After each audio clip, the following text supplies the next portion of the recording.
Good morning, folks.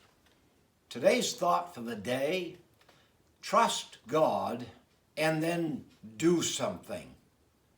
It's been said that as long as we are willing to live with a problem, we will not solve it. Sometimes we encounter a situation that will frustrate us or infuriate us, or perhaps maybe even stir our compassion about a certain circumstance.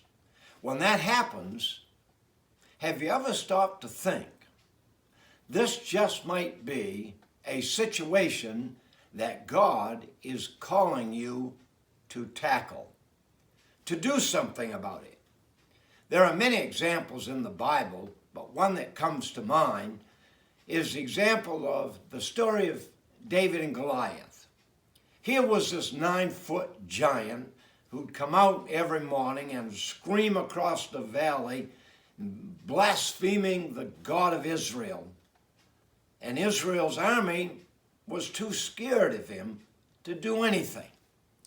David, on the other hand, he was actually saying, come on, guys, is there not a cause here to fight for?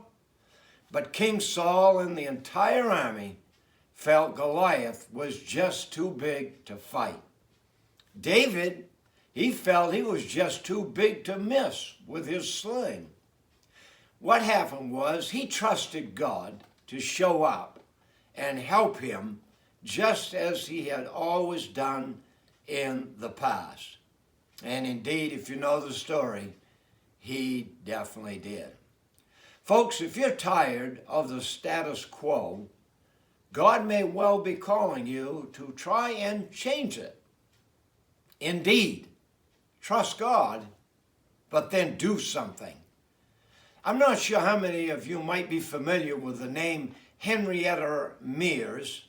She was a famous Christian educator and author who had a significant impact on evangelical Christianity in the 20th century.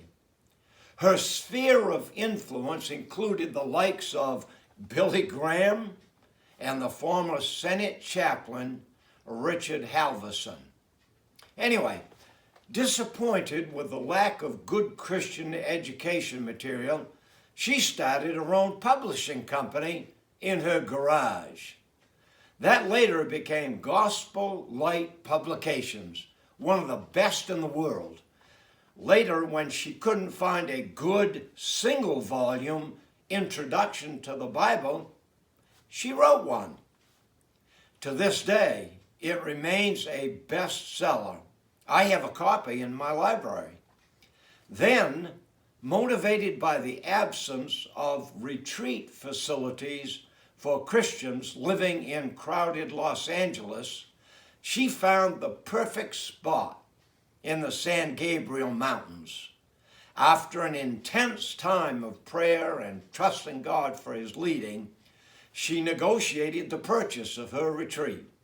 It became Forest Home, which today is still a top-notch Christian conference center.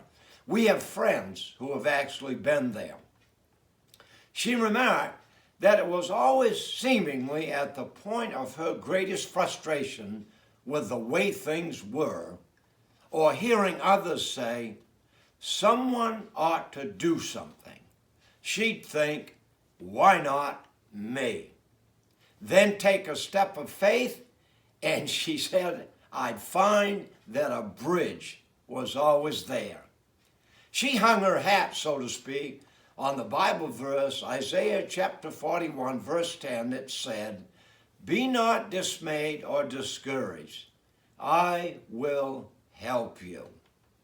She was famous for her quotes, two of which really describe her modus operandi. It is, the first one, the man who keeps busy helping the man below him will never have time to envy the man above him. She tried always to help everyone with spiritual matters. The second most popular quote was, it is difficult for God to steer a parked car, so get moving. Again, That was her mode of operation. The story goes that on her deathbed, when somebody asked if you could do it all over again, what would you do differently? She replied, oh, no question. I would trust Christ far more and then do it. Folks, what a great lesson for us. Trust God more, but then do something. How many times have we also heard someone ought to do something? We just might be God's someone. Folks, that's our thought for the day. Thanks for listening. I hope to see you Friday. God bless you.